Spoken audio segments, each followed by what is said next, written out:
اس کو عدالت نہیں مانتی تو عدالت کے فیصلوں کو ہم کیوں مانیں بھائی؟ صحیح. اور پھر ایک بات اور کنسنسس سے کہی جا رہی ہے, وہ پہلے نوید قمر صاحب نے کہی تھی, آج مولانا فضل الرحمان نے کہی ہے. اس نے کہا آپ ہمیں بلا سکتے ہیں تو ہم بھی آپ کو بلا سکتے ہیں.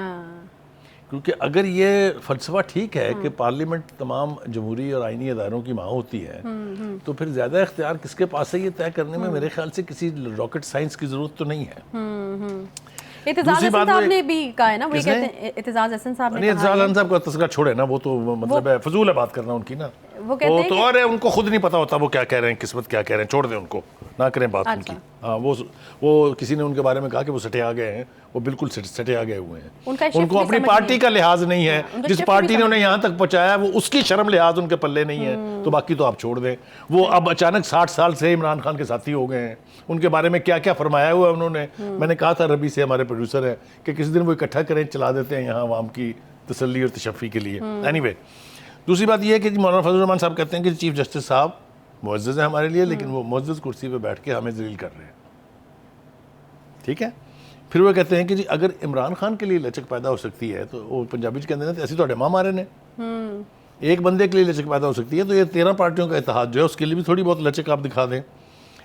دوسری بات یہ کہ انہوں نے پھر کیٹیگوریکل الزام لگایا ہے کہ سپریم کورٹ جو ہے فریق بن گئی ہے اور 14 مئی میں پھنس کے رہ گئی ہے. صحیح. مولانا فضل الرحمان کا لب و لہجہ وہ جو ہے وہ بالکل جس کو کہنا چاہیے الارمنگ تھا, اور یہ آپ نہیں کہہ سکتے کہ ان کی گفتگو میں لاجک نہیں تھی.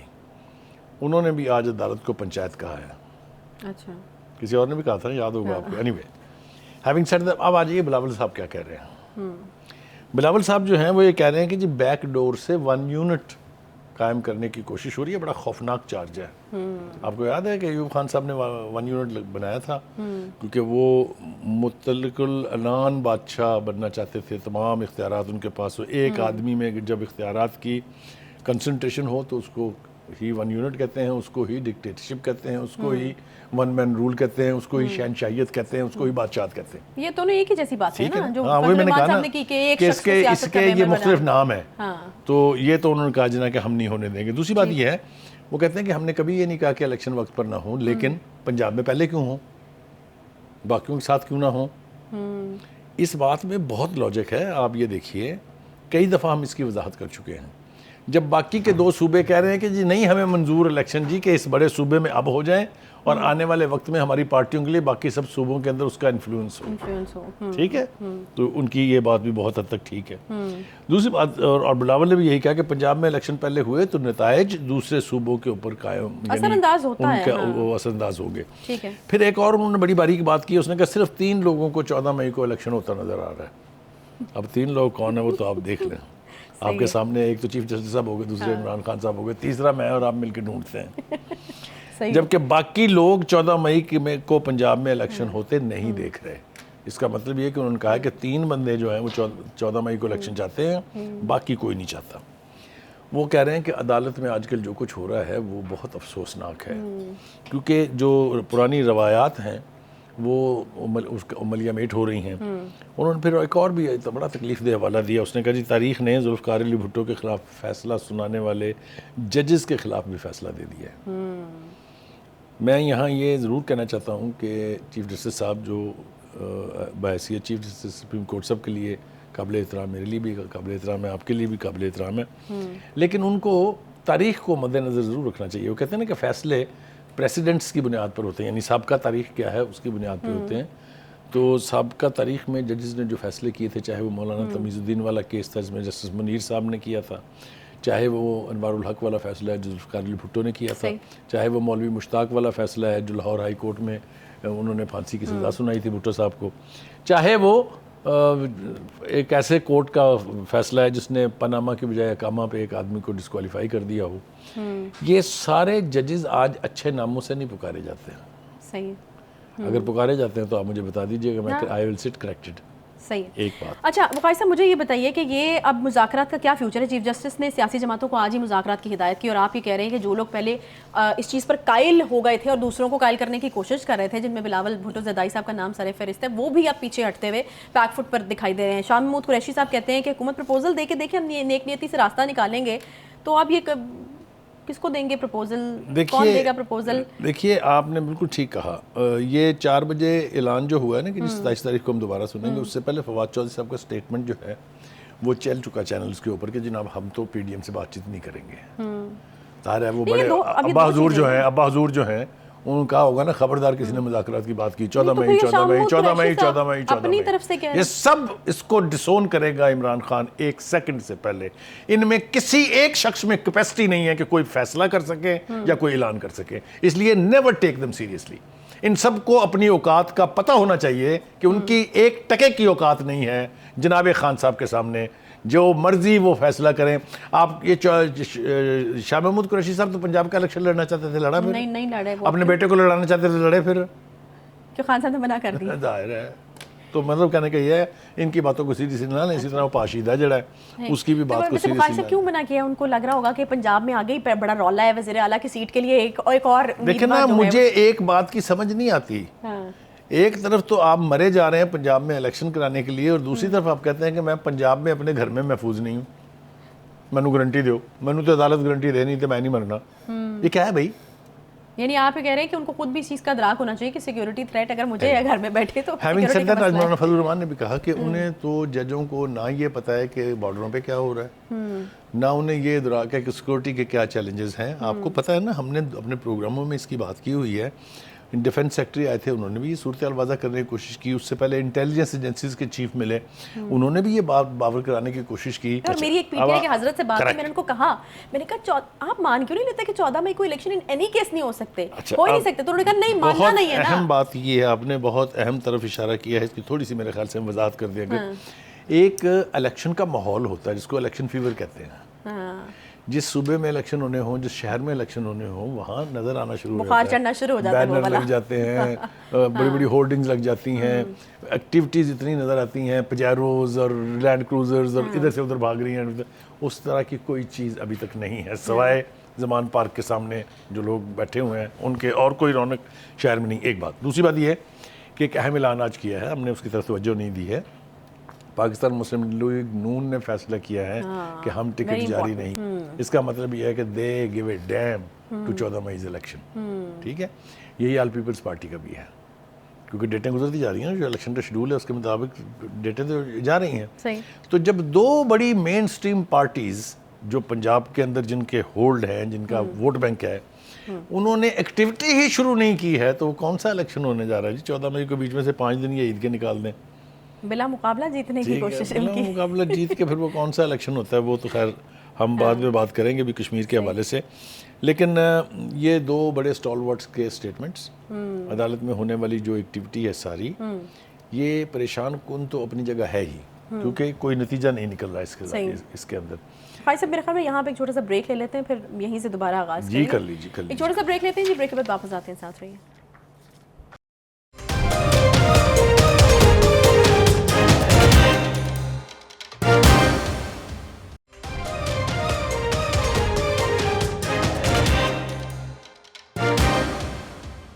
ویلکم بیک جی. بریک کے بعد ایک بار پھر سے خوش آمدید کہتے ہیں. الیکشن کی تاریخ جس کا جو ہے وہ کوئی حل نکلتا ہوا نظر نہیں آ رہا. اس وقت 2-3 سٹیٹمنٹس میرے خیال میں آپ سے شیئر کر لیتی ہوں, اس سے آئیڈیا ہو جائے گا آپ کو. فاروق اشنائک صاحب, ایک ہی روز پرامن اور شفاف انتخابات جو ہیں وہ ممکن ہیں. سعد رفیق صاحب کہتے ہیں وہ بھی ایک روز انتخابات اور ڈائلاگ کے لیے بالکل تیار ہیں. ایم کیو ایم بھی یہی چاہتی ہے, اور طارق بشیر چیمہ کاف لیگ ہر صورت ایک دن انتخابات کو جو ہے سپورٹ کریں گے. یہ تمام بڑی پارٹیز جو ہیں وہ ایک جگہ پر, ایک چیز پر قائل ہیں. سراج الحق جماعت اسلامی کے سربراہ, ان کی طرف سے کہا گیا جی کہ وہ یہ تجویز پیش کر رہے ہیں کہ انتخابات کو عید الاضحیٰ کے بعد جو ہے وہ کرا لیا جائے. بخاری صاحب, ہم دیکھ رہے ہیں کہ ساری بڑی پارٹیز اور پھر سراج الحق کی طرف سے ایک تجویز, اور پھر ایک اور انٹرسٹنگ چیز جو انہوں نے مشورہ دیا ہے, کہہ لیں عدالت معاملہ سیاستدانوں پر چھوڑے اور خود کو سرخرو کرے. آپ کو لگتا ہے کہ یہ پاسبلٹی ہے, یا عدالت جو ہے وہ اس مشورے کے اوپر غور کرے گی؟ میں نے اس کو ربی کو کہا کہ آپ کا یہ اسٹیٹمنٹ جو ہے ریکارڈ کرا کے چیف جسٹس صاحب کو بھیجتا ہوں, تاکہ کنٹیمپٹ آف کورٹ تو لگے نا تمہارے اوپر, جو تم چہک چہک کے سنا رہی ہو کہ لوگوں نے کیا کہا ہے. دیکھیے, گزارش یہ ہے کہ بات تو مناسب تھی سراج الحق صاحب کی, لیکن مناسب بات سننے کا رواج اب سپریم کورٹ کی چھت کے نیچے نہیں ہے. ٹھیک ہے. دوسری بات یہ ہے کہ جیسا میں نے پہلے کہا کہ وہ ہے نا جو پیا من بھائے وہی سہاگن, اس وقت پورا فوکس سپریم کورٹ کا ہے ایسا فیصلہ کرنے کا جس سے عمران خان صاحب کی کی تسلی ہو، تشبیہ ہو۔ لیکن میں ایک بات یہاں تاریخ کے اسٹوڈنٹ کے حوالے سے دہرانا چاہتا ہوں، اگر آپ مجھے اجازت دیں گی اس کی، کہ یہ جو لوگ یعنی با اختیار عہدوں پر بیٹھے ہوتے ہیں، ان کو یہ ادراک نہیں رہتا کہ آج ہم یہاں ہیں، کل جب ہم یہاں نہیں ہوں گے تو کیا ہوگا۔ صحیح۔ اس کی ایک مثال میں آپ کو دینا چاہتا ہوں۔ بھٹو صاحب کی پھانسی کے بعد ان کی پارٹی کے لوگوں نے خود سوزی کا طریقہ کار اپنایا تھا احتجاج کرنے کے لیے، پھر بے پناہ کریک ڈاؤن ہوا اور گرفتاریاں ہوئیں، ورکرز کی جیلوں میں بھیج دیا۔ ایک شخص تھا جو فرسٹ ایئر کا اسٹوڈنٹ تھا، اس کو بھی گرفتار کیا انہوں نے ایک احتجاج کے دوران اور بھیج دیا جنگ جیل۔ جنگ جیل کوئی بہت اچھی جیل نہیں ہے، یاد رہے، مچھ کی طرح سے اس کی بھی بڑی ریپوٹیشن عجیب ہے۔ اس نے نا وہاں بیٹھ کے جیل میں، ینگ لڑکا تھا بالکل، اس نے شاعری شروع کر دی۔ اچھا۔ تو اس نے جو چند اشعار لکھے جو باہر آئے، اس کے بعد پتہ نہیں چلا وہ گئے کہاں، آج تک نہیں پتا۔ وہ 2 شعر میں ان کے شیئر کرنا چاہتا ہوں جو انہوں نے خطاب کیا تھا جناب ضیاء الحق صاحب سے۔ اچھا۔ وہ کہتے ہیں کہ خنجر بکف گروہ غلامہ ہے منتظر، خنجر بکف گروہ غلامہ ہے منتظر، آقا کبھی حصار سے باہر تو آئیں گے۔ اب میں آپ کی سمجھ پہ چھوڑتا ہوں اس کو۔ دوسرا شعر یہ تھا کہ تجھے مرنا تھا، تجھے موت تو آ جانی تھی، دکھ تو یہ ہے تیرا قاتل تیرا درباری تھا، ضیاء الحق۔ اینی کہ میں نے مثال اس لیے سنائی ہے کہ وہ لوگ جو سمجھتے ہیں کہ آج ہم اختیار میں بیٹھے ہوئے ہیں، جو حال ثاقب نثار صاحب کا تھا، جو جسٹس گلزار کا تھا، جو اس سے پہلے افتخار چودھری کا تھا، انہیں یہ یاد بالکل نہیں رہتا کہ جب ہم یہاں نہیں ہوں گے تو لوگ پھر ہمارے بارے میں کھل کے بات کریں گے اور پھر جو ان کے منہ میں آئے گا وہ بولیں گے۔ اسی لیے کہتے ہیں کہ ججز نہیں بولتے ہیں، ججز کے فیصلے بولتے ہیں۔ آج بھی لوگ جسٹس کارنیلیس کو، جسٹس دوراب پٹیل کو، جسٹس رستم کیانی کو کیوں یاد کرتے ہیں؟ اس لیے کہ لوگوں کو ان کے فیصلے یاد ہیں۔ Any way, having said that, یہ میں نے کہنا بہت ضروری تھا۔ دیکھیے بات یہ ہے کہ یہ سارے لوگ جو ہیں، چاہے وہ سراج الحق صاحب ہیں، چاہے وہ سعد رفیق ہیں، چاہے وہ جتنے بھی لوگ ہیں، مولانا فضل الرحمان ہیں، بلاول زرداری، یہ جو ہے نا، یہ چکی پیس کے سیاست میں آئے ہوئے ہیں، انہوں نے مشقت کاٹی ہے۔ اور تو بلاول زرداری صاحب کی تو پوری بریڈ کی ایک کنٹریبیوشن ہے پاکستان کی پولیٹکس میں۔ ان کو نان سیریسلی لے کے اٹھا کے پھینک دینا جو ہے، اس سے معاملہ جات حل نہیں ہوں گے، زیادہ گمبھیر ہوں گے، اور زیادہ گمبھیر ہو رہے ہیں۔ اب دیکھیے، اب سیناریو باقی کیا ہے؟ اب سیناریو باقی یہ ہے کہ عدالت بلائے اور یہ ان میں سے کوئی بھی نہ جائے۔ بہت عزت ہوگی عدالت کی اس سے، سوچئے ذرا۔ یا پارلیمنٹ بھی اسی طرح ضد پکڑ لے جس طرح سپریم کورٹ نے پکڑی ہوئی ہے، بہت اچھا حل نکلے گا اس کا۔ اور دیکھیں، عدالت گراؤنڈ ریالٹیز کو دیکھ کے اور پیپلز پلس پہ فیصلے کرتی ہے۔ صحیح۔ انڈیویجول کے لیے فیصلے ہونے والا انصاف نہیں ہوتا۔ تو اگر آپ ایسے فیصلے کریں جس کا گراس روٹ لیول پہ لوگوں کو بینیفٹ ملے، تو آپ کے فیصلوں کی بھی عزت ہوگی، آپ کی بھی عزت ہوگی۔ آج جس طرح سے مولانا فضل الرحمان صاحب نے سپریم کورٹ کو پنچایت کہا، مجھے بتائیں کیا عزت رہے گی اس کی؟ ہم نے بھی کہا تھا۔ تو اس لیے یہ بات باور کرانی چاہیے اور باور ہونی چاہیے ہمارے تمام ججز کو کہ انہیں تاریخ میں نام چھوڑنا ہے، انہیں تاریخ میں اپنے فیصلے چھوڑنے ہیں۔ ان کو یہ کوئی یاد نہیں رکھے گا کہ آپ نے عمران خان کی حمایت میں یا اس کے درد میں یہ فیصلے دیے تھے۔ میں آپ کو لکھ کے دینے کے لیے تیار ہوں، میں نہیں ہوں گا، آپ کی جنریشن ہوگی، ان سے پوچھیے گا، کوئی اس کی داد نہیں دے گا۔ اس لیے آج ہم جو یہاں بیٹھ کے گفتگو کر رہے ہیں، اس کی وجہ بھی بنیادی طور پر یہی ہے کہ عدالت کو ایک اپنا جو پیڈسٹل ہے اس کے اوپر رہتے ہوئے سب کو ایک نظر سے دیکھنا چاہیے۔ آپ مجھے کہیں، میں یہاں بیٹھ کے آپ کو 270 مثالیں دے سکتا ہوں جہاں پر عدالتوں نے اپنے مینڈیٹ سے ابو جا کے عمران خان کو سپورٹ کیا۔ 8 مقدموں میں سمانتیں کس کی ہوئی تھی جی؟ بتائیں مجھے۔ کیا پرائم منسٹر نواز شریف اپنے پرائم منسٹر ہوتے ہوئے 100 پیشیاں بھگت کے نہیں گیا نیب کی اور ایف آئی اے کی؟ کیا یہ اس وقت جو چیف پرائم منسٹر ہیں، ایز چیف منسٹر، انہوں نے پیشی نہیں بھگتی؟ حمزہ نہیں گیا ایز چیف منسٹر عدالت میں 3 دفعہ؟ یہ کیا بات ہے، نواب ہے؟ صحیح۔ تو کہنے کا مطلب یہ ہے کہ جب عدالتوں کے رویوں سے یہ باعث نظر آئے گا یا کسی ایک طرف جھکاؤ نظر آئے گا، کسی کا کوئی نقصان نہیں ہوگا، نہ خان صاحب کا ہوگا، نہ ان کا کوئی فائدہ ہوگا، صرف عدالت اور ججز کا نقصان ہوگا۔ ہمیں یہ قبول نہیں ہے. میں نہیں چاہتا کہ کسی صورت بھی ججز کا یا عدالتوں کا احترام کم ہو. جی صحیح. تو بخاری صاحب پھر اسی کے نتیجے میں پھر ہم دیکھ رہے ہیں کہ کچھ حل نہیں ہونے جا رہا. نے کہہ دیا کہ نہیں ہم نے اپنے امیدواروں کو کچھ حل نہیں ہونے جا رہا عائشہ. میں آپ سے بتا رہا ہوں عید کے بعد یہ دوبارہ پھر ملیں گے. یہی اسٹیڈ فاسٹنس کی صورتحال ہوگی. کوئی بچ کرنے نہیں جا رہا. پھر عدالت اگر مجبوری میں کوئی راستہ نکالے گی تو اس کی وہ گریس نہیں ہوگی جو آج ہو سکتی تھی.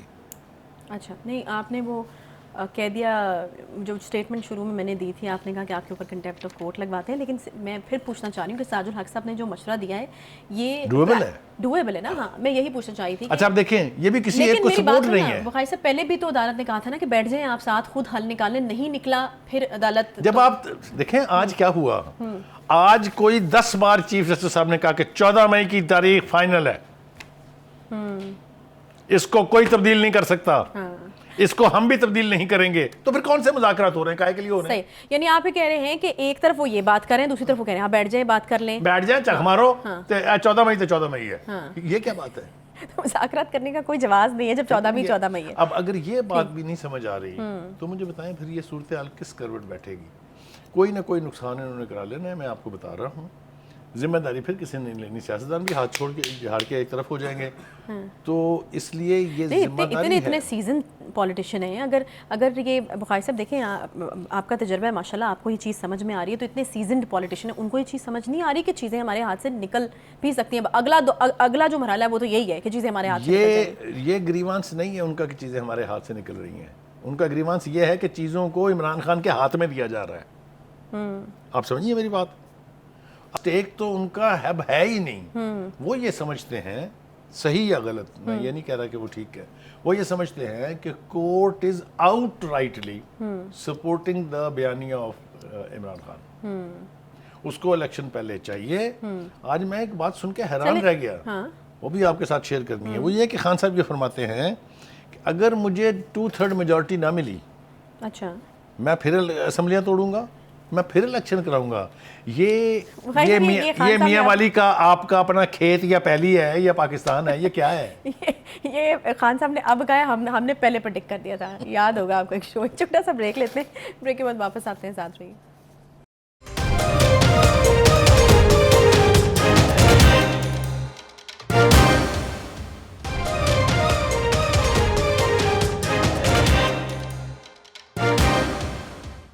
Welcome back. میری تحریک کے انصاف فارورڈ بلاک کے امیدوار چودھری انوار الحق بلا مقابلہ آزاد کشمیر میں نئے وزیر اعظم منتخب ہو گئے ہیں. یقیناً پچھلے 2-3 دن سے اس کے حوالے سے جو ہے وہ ذکر ہو رہا تھا, گفتگو ہو رہی تھی کہ کب جو ہے یہ ووٹنگ ہوتی ہے اور کب جو نتیجہ جو ہے وہ نکلتا ہے. بہرحال 52 کے ایوان میں 48 ووٹ ملے, اور بخاری صاحب یہ کہا جا رہا ہے کہ یہ آزاد کشمیر کی ہسٹری میں سب سے بڑا مینڈیٹ جو ہے وہ انوار الحق صاحب نے لیا ہے, یعنی 52 میں سے 48 ووٹ.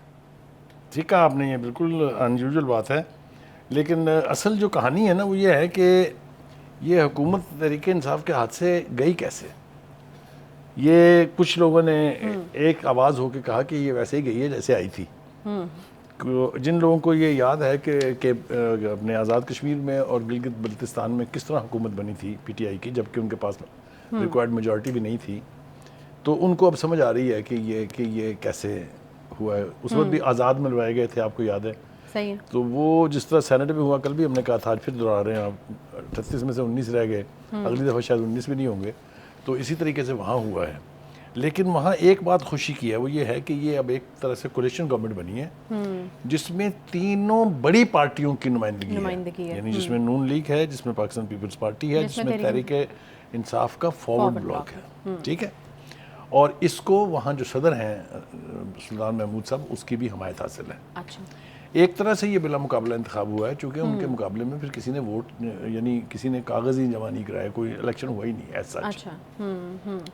لیکن ایک منطقی نتیجہ جو نکالا جا سکتا ہے, وچ از ویری انفارچونیٹ, کہ اب وہاں تحریک انصاف کی اسٹرینتھ کیا ہے, تو وہ صرف 4 ووٹ ہیں, کیونکہ 52 میں سے 48 ان کو پڑے ہیں, باقی آپ کے سامنے 4 خلاف, تو وہی ان کی اسٹرینتھ ہے. Any way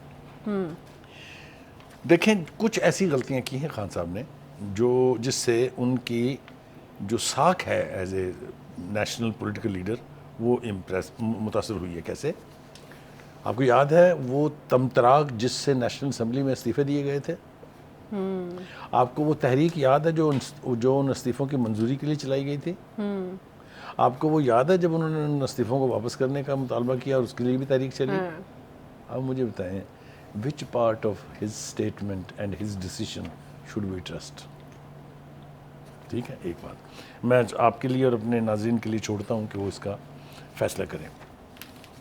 Azad Kashmir is a sensitive area, it's a sensitive state. پوری دنیا میں چونکہ ہندوستان ترانہ گاتا رہتا ہے کہ جی وہ کشمیر بھی ہمارا ہے، آپ کو پتہ ہے نا، جس کے حالانکہ وہ پاگل پن ہے، لیکن ساری دنیا اس کو مانیٹر کرتی ہے کہ پاکستان کی حکومت وہاں کیا کر رہی ہے، وہاں پر جو حکومت ہے وہ خود کیا کر رہی ہے۔ اس لیے ایسے علاقے جو ہیں یہ بہت سینسٹیو ہوتے ہیں اور ان کے بارے میں تھوڑا سا بندے کو محتاط رہنا چاہیے۔ تو اب چونکہ وہاں سے ایک طرح سے طریقہ انصاف کا صفایا ہو گیا ہے، تو میرے خیال سے خان صاحب کے لیے یہ لمحہ فکریہ ہے کہ وہ بیٹھ کے اس کے اوپر غور کریں کہ ایسا کیوں ہوا ہے۔ اور آپ جو کہتے ہوتے ہیں کہ اس کے بعد باری آئے گی آگے گلگت بلتستان کی، اور گلگت بلتستان میں اسی قسم کی صورتحال سے بچنے کے لیے کیا کرنا چاہیے، یہ ان کے جو ہیں وہ ہونے چاہیے۔ اچھا بخاری صاحب، ٹائم ہمارے پاس کم رہ گیا ہے۔ زمان پاک میں ممکنہ آپریشن روکنے کی بشریٰ بی بی کی درخواست جو ہے وہ جرمانے کے ساتھ خارج ہوئی ہے۔ مجھے سمجھ نہیں آ رہی کہ اس پہ فیصلہ ہو گیا ہوا تھا، تھوڑا سا میرے خیال سے شاید غصہ آیا یا وہ اریٹیٹ ہو گئے ہیں، کیونکہ پہلے وہ فیصلہ دے چکے ہیں۔ نہیں نا، دیکھیں نا، یہ عدالت جو ہے یہ زمان پارک کا بیک یارڈ ہے، یہ وہ سمجھتے ہیں، اہل زمان پاک سمجھتے ہیں اچھا کہ جو ساڈے دل چاہے سی انہوں نے کہنا ہے تو انہوں نے ساڈی گل تے فیصلہ دے دینا۔ یہ اسی طرح کی حماقت، اور اس حماقت کے سب سے بڑے ذمہ دار جو ہیں وہ ان کے وکیل صاحب ہیں، جنہوں نے وہاں کے نعرہ مارا ہوگا جی مینوں دیو جی، میں ایک منٹ دے وچ ہنے ہی جناب لے کے آیا، لو جی اتھوں اظہر صدیق صاحب کو بھی جرمانہ ہو گیا۔ بڑے پیارے آدمی ہیں، بڑے مطلب چٹکلے چھوڑتے رہتے ہیں، ہمیں بڑا مزہ آتا ہے ان سے بات کر کے جب ہم پروگرام میں بیٹھتے ہیں اکٹھے۔ فیصلہ تو ہو چکا تھا جی، کہہ دیا گیا تھا جی خان صاحب کو نہیں۔ اب دیکھیں نا، آپ کو یہاں بیٹھ کے اسٹوڈیو میں اس بات کا ادراک ہے لیکن ان کو نہیں ہے۔ اب وہ کہتے ہیں نا کہ اب اگر آپ کو خود سے ذلیل ہونے کا شوق ہے یا آپ کو اس طرح کی صورتحال پیدا کر کے، اور خود یہ امبیرسنگ ہے نا، مطلب کوئی آپ کا خیال ہے کہ it has added another feather to their cap؟ نو، وہ ریمارکس بھی جو ہیں وہ دیکھیں نا، انہوں نے کہا کہ آپ اسی درخواستوں سے عدالت کا کتنا وقت ضائع کرتے ہیں اور آپ چڑھاتے بھی ہیں، مطلب اریٹیٹ ہو گئی عدالت۔ تو جسٹس طارق سلیم شیخ صاحب نے ایک بات کی مجھے خوشی ہے، اس لیے کہ جس رفتار سے ریلیف مل رہے تھے کچھ کورٹ نے بھی سمجھ آیا کہ ساڈے نال کر کے رہے نے، تو یہ جو چیز ہے اس کو میرے خیال سے اوائڈ کرنا چاہیے۔ اور عدالتوں کا بہت تمسخر اٹھ چکا، مجھے بہت دکھ ہے اس کا۔ پاکستان کی عدالتوں کے بارے میں اس طرح کی ہرزہ سرائی ماضی میں کبھی نہیں ہوئی، آپ نے بھی کبھی نہیں سنی ہوگی، اور ایک شخص ذمہ دار ہے اس کا نام ہے عمران خان۔ بس اسی نوٹ کے اوپر پروگرام کا وقت ہمارا ختم ہو گیا جی، انشاءاللہ آپ سے اگلے ہفتے ملاقات ہوگی، خیال رکھیے، تب تک کے لیے اپنا اللہ۔